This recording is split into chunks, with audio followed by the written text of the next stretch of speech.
The call came on a Tuesday morning while I was reviewing quarterly reports for my hospitality empire. Isabella Martinez, my sister Sophia's wedding planner, had that tone in her voice, the one that said she was about to ruin someone's day. "Listen, honey," Isabella began, her voice dripping with condescension. "I know this is last minute, but the Grandview estate is demanding an additional $50,000 for Saturday's wedding. Something about premium lighting packages and enhanced security." I set down my coffee and walked to the floor-to-ceiling windows of my downtown penthouse. 23 floors below, the city bustled with morning traffic, completely unaware that the woman they might dismiss as Sophia's quiet little sister controlled a $2.8 billion hospitality empire spanning 3 states. "50,000 seems steep," I said calmly. "Have you spoken directly with the owner?" Isabella's laugh was sharp and dismissive. "Honey, you can't afford this place. The Grandview estate costs more per hour than most people make in a month. Maybe suggest to your sister that she scale back her expectations? There are plenty of nice community centers that would work just fine for your family's budget." I felt that familiar calm settle over me, the same feeling I got during hostile takeover negotiations. "Actually, Isabella, why don't you tell the owner to call me directly? I'd like to discuss this personally." "Sweetie," she said, her voice now openly mocking, "the owner of Grandview Estate doesn't take calls from random family members. This isn't some backyard barbecue venue. We're talking about the most exclusive wedding destination in the state. Now, can you cover the $50,000 or not?" "I'll handle it," I said simply and hung up. 20 minutes later my phone rang. The caller ID showed Grandview Estate Management, which was actually the direct line to my property management company. "Ms. Thompson," came the familiar voice of Marcus Reynolds, my head of operations. "I just got the strangest call from a wedding planner named Isabella Martinez. She's claiming we're demanding an additional $50,000 for the Carmichael Sophia Thompson wedding this Saturday." I told her there must be some mistake, but she insisted and became quite rude when I asked to speak with the family directly. I leaned back in my leather chair, a smile playing at my lips. What exactly did she say? She told me, and I quote, "The family can't afford your ridiculous upcharges, but they're desperate enough to try." She also mentioned something about the bride's sister being completely out of her depth, trying to negotiate with people like us. The irony wasn't lost on me. 3 years ago, when I'd quietly purchased the Grandview estate along with 15 other luxury venues across the region, I'd kept the acquisition under my holding company's name. Even my own family had no idea that their struggling daughter and sister, the one who drove a 10-year-old Honda and lived in a modest apartment, owned the very venue where Sophia was planning her dream wedding.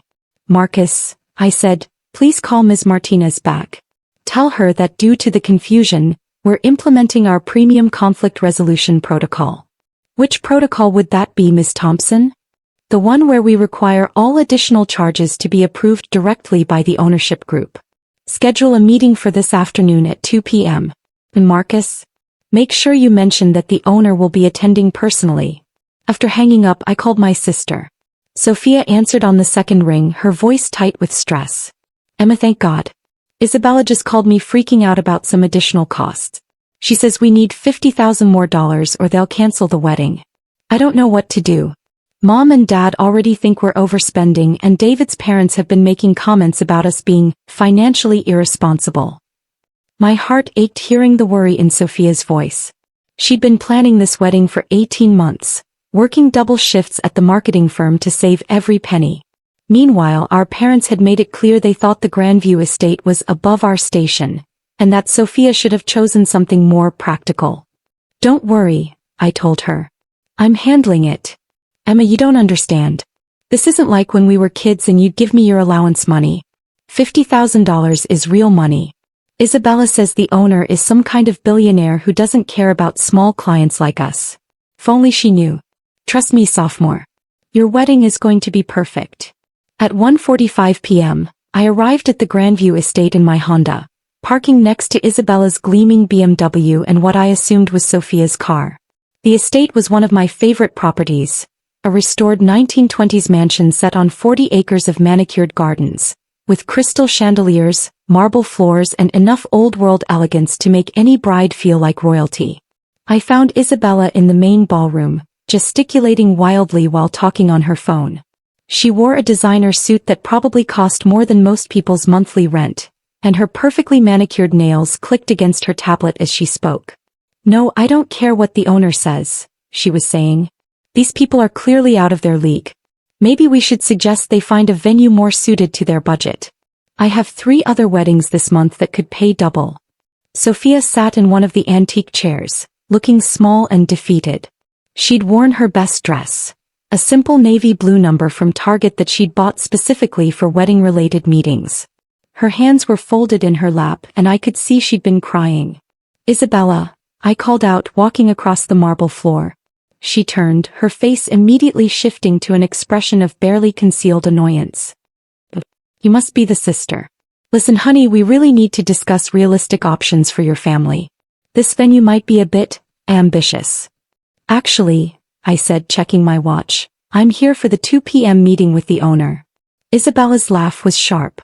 "Sweetie, that meeting is for serious clients only. Why don't you take your sister to get some coffee while the adults handle business?" Before I could respond, Marcus appeared in the doorway. "Ms. Martinez? The owner is ready to see you now." Isabella smoothed her suit and grabbed her tablet. "Finally. Someone who understands the hospitality business." "Actually," Marcus said, his voice carefully neutral, "the owner specifically requested that all parties involved in Saturday's wedding be present for this discussion." Isabella looked confused. "All parties? I suppose the bride should be here, but surely we don't need." "Everyone," Marcus said firmly, "including Ms. Emma Thompson."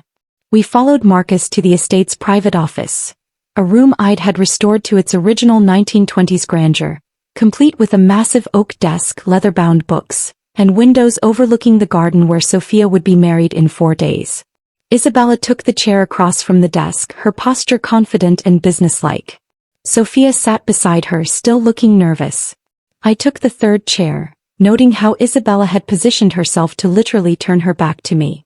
"Now then," Isabella began, "I appreciate you taking the time to meet with us personally, mister." "Actually," Marcus said, "I'm not the owner. I'm the operations manager. The owner will be with us momentarily." Isabella checked her watch impatiently. "I do hope we can resolve this quickly. I have other clients to attend to, and frankly, this situation has already taken up far more of my time than it should have." The door opened and I stood up. "Sorry to keep everyone waiting," I said, walking around to take my seat behind the massive oak desk. "I had to review the contract details one more time." Isabella stared at me, her mouth opening and closing like a fish. Sophia's eyes went wide, her hand flying to cover her mouth. "I don't understand," Isabella stammered. You're the owner?" "Emma Thompson, owner and CEO of Prestige Holdings," I said, extending my hand across the desk. "I believe we spoke on the phone this morning." Isabella's face cycled through several shades of red. There must be some mistake. You're just the bride's sister. You drive a Honda. You can't possibly own a $2.8 billion hospitality empire?" I finished. "Actually, I can and do. Prestige Holdings owns the Grandview Estate, along with the Ocean View Resort in Maine, the Metropolitan Conference Center downtown, and 14 other luxury venues across New England." I pulled out a folder and opened it on the desk. "Now, about this $50,000 charge you mentioned. I've reviewed our contract with Ms. Carmichael, and I don't see any provisions for additional lighting or security fees." Isabella's tablet shook in her hands. I was told by my vendor that." "Which vendor would that be?" I asked, my voice still calm but with an edge that made Isabella shrink back in her chair. The lighting company said." "Isabella," I interrupted, "I own the lighting company too. Brilliance Event Lighting has been a subsidiary of Prestige Holdings for 2 years. Same with Elite Security Services. So please enlighten me about these mysterious additional charges." The room was silent except for the ticking of the antique grandfather clock in the corner. Sophia was staring at me like she'd never seen me before, which in a way she hadn't. "The truth is," I continued, "there are no additional charges. There never were. According to my staff, you called this morning attempting to negotiate a personal commission fee with our vendors, claiming the family was wealthy enough to absorb extra costs." Isabella's face went white. "That's not. I would never." I slid a document across the desk. This is a transcript of your conversation with Marcus this morning, where you suggested we inflate the bill because, quote, desperate families always pay premium prices, and these people are clearly desperate to impress. Isabella stared at the paper, her hands trembling. I can explain. There's more, I said, sliding another document forward.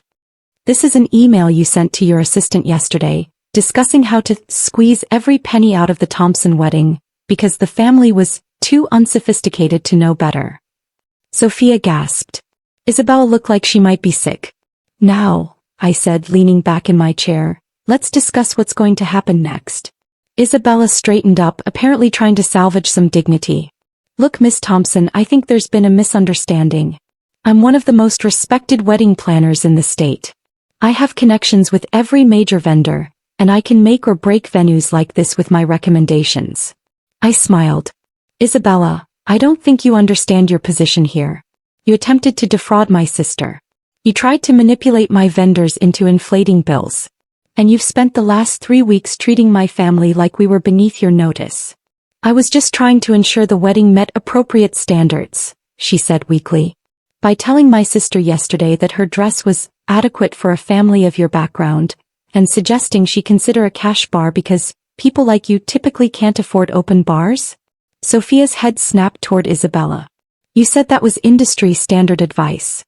And last week, I continued, when you told my parents that they should be grateful their daughter found someone willing to marry into the family, despite knowing David comes from money? Isabella was now openly sweating. I never said. I have recordings, Isabella. This estate has been fully wired for security since I bought it. Every conversation, every meeting, every snide comment about my family's limited budget and social climbing aspirations. I stood up and walked to the window overlooking the gardens. Here's what's going to happen. You're fired, effective immediately. My event team will handle the final details for Saturday's wedding. You can't do this. Isabella protested. I have a contract with the bride.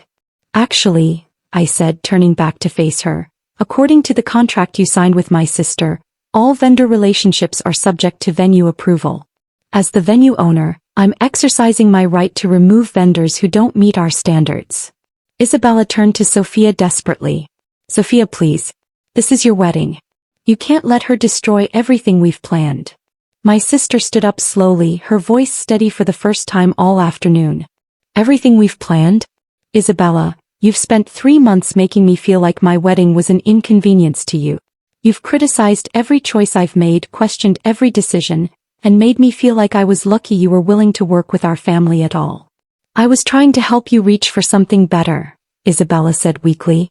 No, Sophia said, you were trying to make yourself feel superior. And now I find out you were planning to steal $50,000 from us? Emma, I want her gone. I nodded to Marcus, who stepped forward. Ms. Martinez, I'll need your vendor access cards and any estate keys you may have. Isabella fumbled in her purse, her hands shaking as she handed over the materials. This will ruin my reputation. I'll never work in this industry again.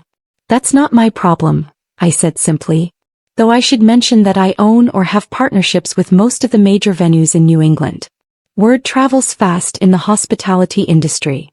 After Isabella left, practically running to her BMW, Sophia and I sat in the quiet office. The afternoon light was streaming through the windows, highlighting the dust motes dancing in the air. Emma, Sophia said finally, I don't understand. How long have you owned this place? 3 years, I said. I bought it the same weekend you and David got engaged. Why didn't you tell me? I walked back to my chair, suddenly feeling tired. Because I wanted you to choose it because you loved it, not because I owned it. And because... I paused, searching for the right words. Because our family has always seen me as the quiet one, the one who doesn't quite measure up. I didn't want your wedding to become about my money. Sophia was quiet for a long moment. Is that why you still drive the Honda? Live in that apartment? Partly, I admitted. But also because I like my privacy. Building this company has been incredible, but it's also complicated. When people know you have money, every relationship becomes transactional. Every friendship is suspect. Every family gathering becomes about what you can provide rather than who you are. But we're your family, Sophia said softly. Yes, and I love you all. But think about it, sophomore. When was the last time mom and dad asked about my life without it being connected to what I could do for someone else? When has anyone in our family been curious about my work beyond whether I'm finally making decent money? Sophia looked down at her hands. We thought you were struggling. You never talk about work, never spend money on yourself, never seem to have much. I have everything I need, I said. I've been saving and investing since I was 16. I built this company by being careful, by living below my means, by making smart decisions instead of flashy ones. The apartment I live in? I own the building. The Honda. It's paid off and reliable.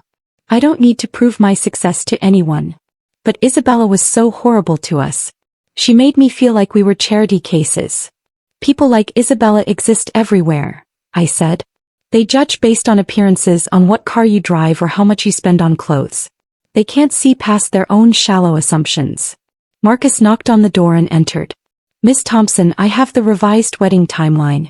We've taken over all vendor coordination and everything is on schedule for Saturday. What about the menu changes Isabella mentioned? Sophia asked nervously. There were no menu changes, Marcus said with a smile. Ms. Martinez was apparently planning to upgrade you to our premium package and pocket the difference.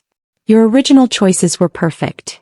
After Marcus left, Sophia and I spent an hour going over the final details.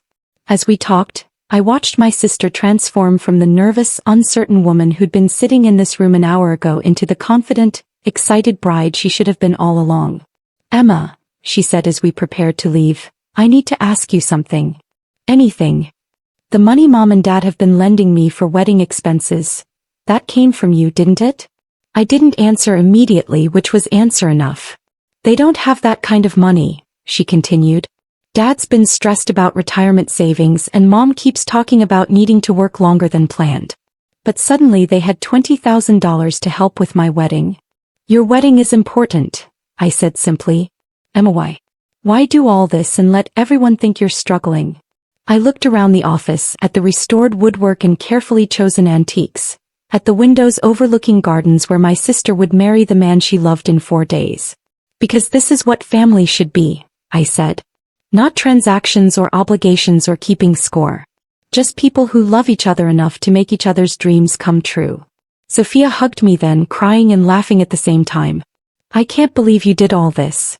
Your wedding is going to be perfect, I told her. No stress, no additional charges, no Isabella. Just you and David and everyone who loves you celebrating your happiness. Saturday arrived with perfect spring weather. I wore a simple dress from my closet. Not because I couldn't afford better, but because that's who I was. The woman who chose substance over flash, who built empires quietly, who showed love through actions rather than announcements. The ceremony was everything Sophia had dreamed of. The gardens were perfect, the flowers were stunning, and my sister was radiant as she walked down the aisle toward David, who looked at her like she was the most precious thing in the world. During the reception, I watched our family celebrating. Mom and Dad were relaxed and happy, not worrying about money for the first time in months. Our aunts and uncles were impressed by the elegance of the venue, and David's family was clearly seeing our family in a new light. Isabella's replacement, a lovely woman named Carmen who I'd worked with on other events, made sure everything ran smoothly. She treated every guest with respect, handled every detail with care, and made Sophia feel like the most important bride in the world. Near the end of the evening, my father approached me as I stood on the terrace overlooking the gardens. Emma, he said, I need to thank you. For what, Dad? Sophia told me what happened with the wedding planner. About how you handled everything. He paused, looking out over the estate. She also told me about the money we've been giving her. Money that came from you. I didn't say anything, just waited. I don't understand how you did it, he continued. How you built something like this without any of us knowing. But I'm proud of you. And I'm sorry we never asked the right questions. You don't need to apologize, Dad. Yes, I do. He turned to face me. We made assumptions about your life, about your choices. We saw what we expected to see instead of looking for who you really are. Later that night, after the last guest had left and the cleanup was complete, Sophia found me in the estate's kitchen, sharing a quiet drink with Marcus and Carmen. There she is, Marcus said, raising his glass. The woman who threw the wedding of the year and managed to stay completely anonymous while doing it. Not completely anonymous, Carmen added with a grin. Half the guests spent the evening asking who owned this incredible place. What did you tell them? I asked. That the owner values privacy above all else, Carmen said. Though I think a few people are starting to put pieces together. Sophia sat down beside me. Emma, I have something for you. She handed me a small wrapped box. Inside was a silver picture frame containing a photo from earlier that day. Not a formal wedding portrait, but a candid shot someone had taken of Sophia and me laughing together in the garden. I wanted you to have this, she said. Because today was perfect, but not because of the venue or the flowers or the food. It was perfect because you were there, making sure I felt loved and supported and valued. I looked at the photo, at my sister's radiant smile and my own genuine happiness. Thank you. No, Sophia said, thank you. For everything you've done, everything you've built, everything you've given our family. But mostly, thank you for showing me that success isn't about impressing people or proving you belong somewhere. It's about having the power to make the people you love happy. As I drove home that night in my reliable Honda, I thought about Isabella's assumptions, about my family's misconceptions, about the choices I'd made over the years. I'd built an empire while letting people underestimate me, had accumulated wealth while living modestly, had gained power while remaining invisible. Some people might call it deception. I called it strategy. The next morning, I woke up in my modest apartment, made coffee in my simple kitchen, and prepared for another week of running my hospitality empire from behind the scenes. My phone buzzed with a text from Sophia. Thank you for the most perfect day of my life. I love you. I smiled and got back to work. Because this was who I was. Emma Thompson, the quiet sister who drove an old Honda and lived below her means. Who also happened to own a $2.8 billion empire and had just thrown the wedding of the year.